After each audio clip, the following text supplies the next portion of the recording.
According to ancient medical systems like Ayurveda and Chinese medicine, we not only have a physical body, but also an energetic or subtle body.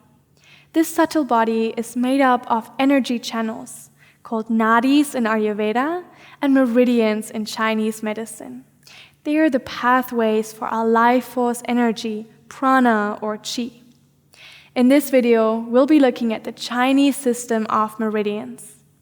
The meridians can be compared to a complex system of rivers and waterways running through our body.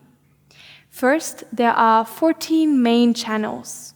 12 of these are directly linked to specific organs in the body. The other 2 are considered to be central channels.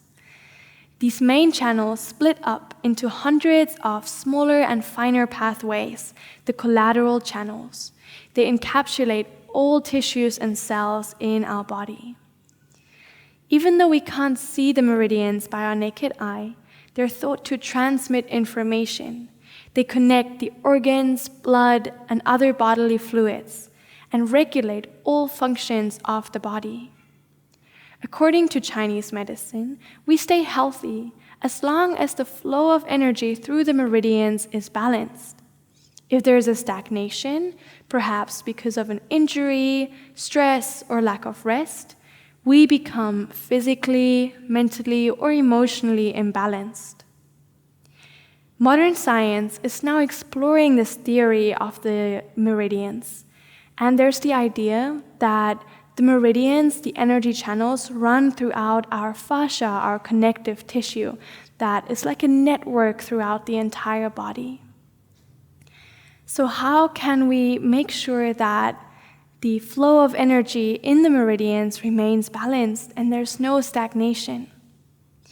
There are many different modalities, including acupuncture, acupressure, but also yoga, specifically Yin Yoga. In Yin Yoga, we hold certain postures for a long amount of time while relaxing the muscles. So we really work with our network of fascia and thus the meridians. We lengthen, we compress, we squeeze the meridians, and that's how we can remove stagnation and bring back a balanced, harmonious flow of energy.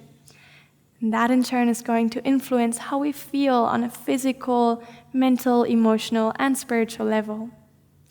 If you'd like to explore Yin Yoga and your subtle, your energetic body, I invite you to join the 5 Elements of Yin Yoga, a 5-part series where we work with the body, the meridians, the system of yin and yang and the 5 elements to come back to health and harmony.